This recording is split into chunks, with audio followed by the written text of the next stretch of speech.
Okay, so I'm here with Jana Sulm, who I hope I pronounced correctly. You do. Thank you. She's come up with a really fantastic short film called The Fucking Lack of Love. Yes, you did hear that right. That's the name of the film.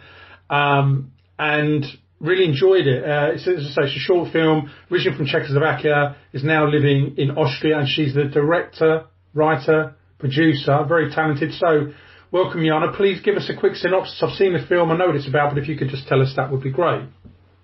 Yeah, thank you, Steve. So, a short synopsis. It's a short movie. It's a drama situated in Vienna. Yeah.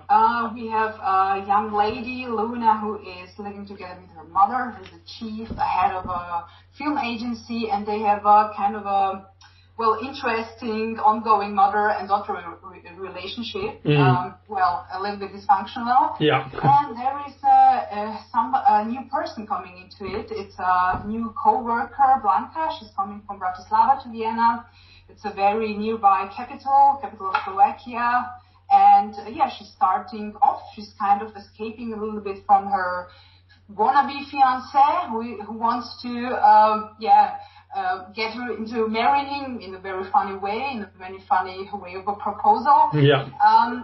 She's trying to escape a little bit. She's not aware with what's going on in Vienna with the new job and so on. She's kind of new in the industry. And she's got problems which are, I think, typical for migrants. She does speak the language a little bit, but she's not really common with the codex or with the habits, rituals, which is for example, in Vienna, boiling the right cup of coffee. This is very, very important in Vienna. I'm sorry, boiling sorry, what does that mean? Does it have to be perfect? Is that what you're saying? You have about 10 different sorts of coffee in Vienna. Yeah. And the recipes go back to the time of monarchy. Yeah. So for typical Viennese, it's very, very crucial to have their cup of coffee, which can be, there are very, very typical sorts like Blanka or Einspänner, which I cannot really translate into English because it's so typically Austrian, and so in this agency, she's trying to work her way out, and it's not easy for her. So she's accompanied by Luna, who kind of helps her, and the film in average is about a mutual connection between them. Yeah. It's about a friendship among women, which is very, very rare. It's very rare in this industry, I think, and it's very rare among women. And I don't know many female directors, and I haven't seen much films about relationships and friendships among women at all. Thelma and Louise maybe, or Beauvoir. But so I was. It was very important for me to take this topic and to make something out of it. Thank you. No, you explained it really well. As I said, I've seen it. I really enjoyed it. I didn't like the mother very much, but then I think that was meant to be. I didn't find her. I can see the problems in their relationship. Her mother was quite, I think you said narcissistic and quite cold. But what's very interesting is the relationship between Luna and Blanka, because really that's the heart of the film. So, I'm going to ask you, because in your synopsis of this film, you say that the girl, Blanka, is an East European girl. So can I assume that you have some kind of personal experience with the story that you're telling here? You're right. I didn't enter Austria as a grown-up woman. So I entered Austria as a child in a post-communistic era. But I experienced something very, very similar like Blanka. I was not really fitting in.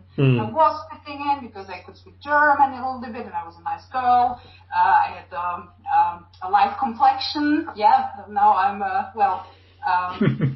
what I just wanted to be, I wanted to say is, you have really to fit into as a migrant into society, and if you do not really have your habits or the codex and so on, then you really have problems to fit in. So it was kind of I was working through it. Like when I was writing this Blanka down, it was kind of, I worked on it. I was remembering how it was in my childhood and so on. So yeah, it's mainly based on me, the main character Blanka. So I'm just looking at some your history here. It's a couple of interesting things. I know you've done. Let's go back to when you was at art school, and you've done an art project. I think Miracle of Owning. That was an animated film.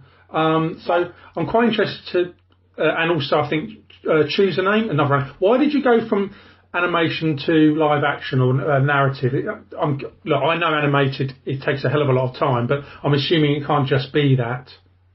Yeah.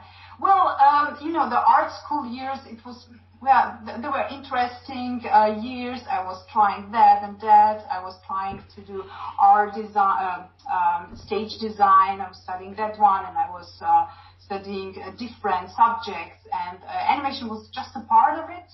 I tried it, and I was I was a good drawer, and I still am a good drawer, and I like it. But it was kind of not anymore enough for me. I just wanted to move on in a way.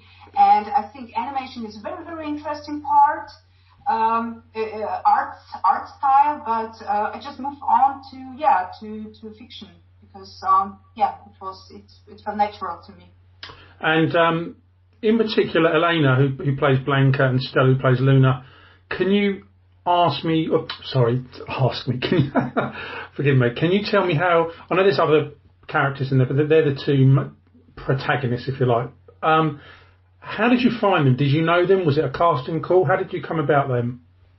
It was a casting call, exactly. Me and my DOP, Hannah, we went to Bratislava for the casting. We've done castings in Vienna for the Austrian actors, and in Bratislava we met our Blanka, Elena Staskov, and it was kind of a very interesting moment because you have casting, you have your text in front of you, and you are in your thoughts, and you are about to see the screenings later. And my DOP went on like, don't focus on the text or what will be after that. Just focus on her. She is brilliant. Look at her. And I was really convinced about her at the end. And then she was our girl, Elena, a very good theatrical actress from Bratislava. Did you I know it was insinuated that she was really good, but did you kind of get the vibe straight away that they were both right for the part, or did it, I know you said at the end you knew, but did you have a feeling even before then that she was the right one? Hannah had a feeling. So my DOP was the right person to be the DOP, had a feeling immediately. I did not. I was chatting a lot with another lady, and we did not decide for her. So I was really lucky that Hannah was there, and the credit goes to her. So thanks to Hannah, we have Elena. No, thank you. I spoke to a filmmaker earlier that's actually based in Japan. She's from Australia, and she moved to Japan a number of years ago. And I don't know how we got onto this, talking about storyboarding, but it's always interesting when I hear filmmakers that either do or don't. Do you storyboard? Yes, a lot. Right. At the beginning of the writing, I have to say I'm not that of a writer. I had to use a script doctor to go on with the writing, and I've done the writing and I was satisfied. But what really helped me was storyboarding and mood boarding. And in the pre-production process, going to the production places, in the casting process, seeing the screenings, seeing the costumes, and I was drawing a lot, drawing, and making mood boards. When we were doing the shortlist with the Hannah, we were like the left brain, and she was the left side of brain. I was the right one. I was the one who was storyboarding, and she was shortlisting it. So it was a crucial moment, and I'm a very visual-based person, so I did definitely a lot of storyboarding with this. And with Blanka in particular, how much of you is in her, or how much did you deliberately avoid doing that, if that kind of makes sense? That's an interesting question. Well, 80 to 90% for sure. I don't necessarily mean the things that happen to her. I just mean the personality, I guess, is what I'm driving at. Yeah, well, for sure. I'm a lot of that. What she is. All this what she experienced at the film companies. Well, I've been a production assistant myself. I experienced it as well. Also, the harsh, this you don't really fit into a meeting. You're just the one with the coffee plate. Also, these narcissistic persons, egoistic persons. interesting drama queens in this industry. There are a lot of them. I was experiencing all this. Then, on the other hand, we are not completely equal because I'm kind of an outgoing person. I'm an extrovert. Blanka is a very interesting character for me because there's a kind of graduation in her character. She kind of escapes from her boyfriend in this wedding scene. You can really kind of feel the pressure. Oh my God, I'm going to be the next one to be married. But then she kind of comes out gradually. So some self-esteem comes to her, some self-confidence because of Luna, because of a new friend she's making there. So this isn't rather like me. I would be ongoing. I would be there quarreling with the Milosh at the wedding. I'm not going to marry you. No way. That's really interesting because this is my opinion, but I mean, I've interviewed hundreds of filmmakers over the last 4 or 5 years. I was with a different set of festivals, so I sort of carried on that. And I believe that because you can't tar everyone with the same brush, but I think that most filmmakers are outgoing, and I think that they are because if they weren't, I think they'd find it hard to get on in the industry. I think because effectively, Jana, you're trying to sell yourself, and I think if you're not haven't got that pizzazz or push, it's cutthroat anyway, and I think that you're just going to drown. And I think it's not a criticism at all. I think it's a really good thing because I think you have to have that drive and ambition, and also honestly, you mean that outgoing kind of I think so. I think I think it's necessary for the industry. I think you've got to be outgoing because you've got to make yourself stand out, haven't you? And I think if you're not putting the work in and you're not putting the hours in, I think you're probably going to fall by the wayside. That is not to criticise people that are not outgoing at all. It's just the nature of the beast. It's just how I think it is. And also, again, with the people I've interviewed, genuinely, I can honestly say that I've only ever had 1, 2, maybe 3 bad interviews in all that time. And I think that's because filmmakers, by their very nature, are storytellers. They have to be storytellers, otherwise they're in the wrong industry. And because they're storytellers, they can tell a really good story. So when I ask questions, I always get really good answers. I very, very rarely get yes/nos. They always elaborate. And do you know what? It makes my life really easy. And that's reflected in their work. So when I see your film or see a documentary or an animated film, you always find really fascinating stories behind the stories, if that kind of makes sense. Exactly. Yeah, I'm of the same opinion. Yeah, just like that. Yeah. And I can see because you've had again. This is just looking at your bio here. I see you've been edited some TV station, Red Bull Media Service, and so on. So, are you still doing that? Is that your duality? Are you filmmaking, but a gun for hire at the moment as well? Is that how your career is? Well, it's been for the last 10 years. I've been a TV editor. And I've been working on a basis of 40, 50 hours a week. And that was when I was starting to write the screenplay because I was like, when I'm going to do this the next 5 years, I think I'm going to be mad because it's a pressure and there are big projects in TV. It's not really interesting. It's not that creative. It's more technical. Yeah. And it's a lot of hard work. It's hard work in the night or, the shift work and so on. So I really escaped with the screenplay.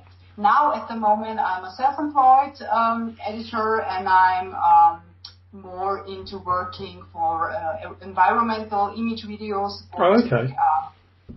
Supporting firms who are especially interested in environmental videos, and also I'm making my steps into film industry with being assistant to editor and so on. Yeah. At the moment, I'm editing a documentary. It's a feature-length documentary, and I'm writing a new screenplay for a feature-length film. So we will see how this will work out. But it's, peu à peu.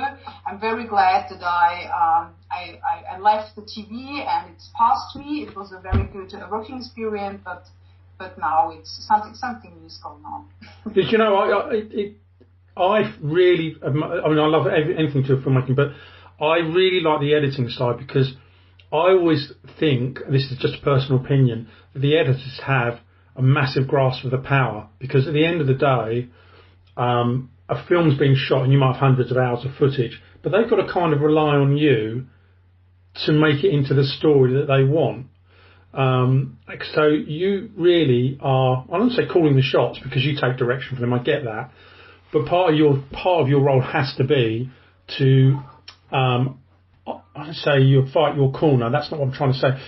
You may see a shot in there that you think looks great, and the director might say, look, that's not what we want, but then you've got to try and make it happen because you're trying to be honest and have a vision that matches theirs. So it always intrigues me with editors. I often think of them sitting alone in an editing suite, putting up, well, not necessarily alone, you might have the director breathing up down your neck, I don't know. Now, I posed that question to a Spanish editor who's actually worked on some really big projects, some really well-known films. And she said, actually, I see your point. She said, I do sit at home. She's got a massive editing suite. And she said, yeah, I am calling the shots. Ultimately, you probably haven't got the final say. But I often think that it's one of the best jobs to have because of everyone's relying on you to get it right, yeah? Yeah, exactly. Being an editor, yeah. Well, my opinion is sometimes, working with director is there are directors who will let you do things, directors who won't let you do things, and then there is sort of directors which I find should be immediately removed from the editing room. And and there is this slogan in TV, always trust your editor. It's been never trust your editor, but it developed to always trust your editor because as an editor you have a very fine understanding of audio-visual quality, which director cannot have at all. No. You've experienced this hours working on your computer, shift-long working, and you really, as an editor, there is most of editors have a very high potential of knowing which part, where is the really film in the material. That's interesting. That's really interesting. So would you not agree or suggest that if you get into editing if you become proficient at editing before you get into, say, directing, is that the way? Because I'm assuming then you're going to save bags of time, and if you're going to save bags of time, you're going to save bags of money and bags of wasted material. I'm guessing it works that way. I don't know. Yeah, well, it works for me. Everybody is different. I think it worked for me. The film, especially Fucking Like a Love, was edited quite fast. Took like a month or something. I edited together with another editor. Yeah, it was the way for me to do it. So. And how many people said to you, don't give that film that title? Thank you for the Tim. As the audience on the opening night, there was a number of women who said it to me. Really? Yeah. Everybody was like, not everybody, but some girls were like, oh my God, that reminds me so much of the relationship between me and my mother, that I'm thinking of a bad relationship I had with a girl, or a friendship, or this is how my ex-head of chief has been to me. So especially women did refer to me in a way that they were really touched. Some of them were sobbing behind me, so it's kind of, touched them emotionally. Honestly, it's a really well-made film. And what's next? Have you got anything else lined up at the moment? Yes. Oh, thank you so much for the compliment. I have a feature film, a feature length about a story about an old Viennese lady having a granddaughter. Yeah. And there is also the mother in the constellation. It's not like the same way like love is, but there is this trinity of two women. And it's really about pandemic, and it's also about lack of love and about family affairs. And I'm middle in the screenwriting, so I will see where it will lead. I will see about it. Yeah. What I'm really happy about is that the Fucking Lack of Love made it to 4 festivals now, and that it was able to find a distributor in the USA. Oh, well done. That is so good, and that is so good and very, very tough. So big hats off to you. You must be thrilled by that. Yeah, I'm very much. So we will see which way it is going. But yeah, things are moving on. It's wonderful. This is where things like Netflix and Amazon Prime and Vimeo, well, those two in particular, they're missing a trick, because I can't understand how they don't have more short films on there. It just despairs. I find it despairing, really. I don't get it, because they could do an arts channel or an arts runoff from it. I don't know. I think they're missing something.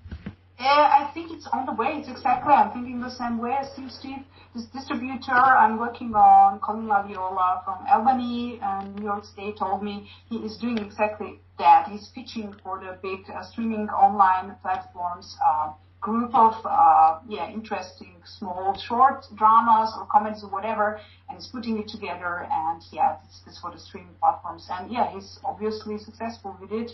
He won an Emmy, so we will see what it will be at the end. So I think it's a good idea to put a bunch of good short movies on an online streaming platform. I would watch it definitely. No, great stuff.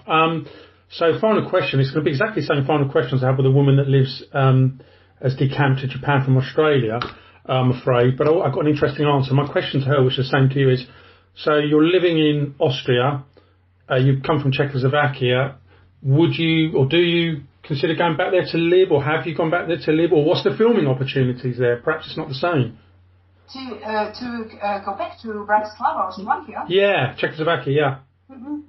Former Czechoslovakia. Well, it's not an option at all. I've spent there 2 years studying on the film university. Yeah. Well, it was interesting, but the options are better in Austria. What's really interesting is, I think, it's using this, I'm from Slovakia and I'm living in Austria, which is interesting topic, is the best for me. Like the connections from both, and this mentality and this mentality is the best for me. But I wouldn't go back then again. It's past. It's something. It's behind me. No, and you know what? You've got to go where the opportunities lie. I'm totally agree with you on that, because if you don't, then you're not going to move forward. And I think the EU as a whole, even though sadly the UK is not part of that anymore, which was that's another topic entirely. I think it sounds very, very correct. It's who wouldn't do that, because you need to get on in your career. When I say you, I mean people. You need to have the opportunities, and the only way you can do that is to make your own luck. So really big congratulations. Well done. And thank you very much for taking the time to chat. I really appreciate it. Thank you very much, Steve. Thank you very much. Okay. All the best. All the best for the festivals, and we'll see each other at the award night, right? Yeah, absolutely. Take care. Yeah, thank you. Thank you, Steve. Bye-bye. Thanks. Bye-bye. Bye.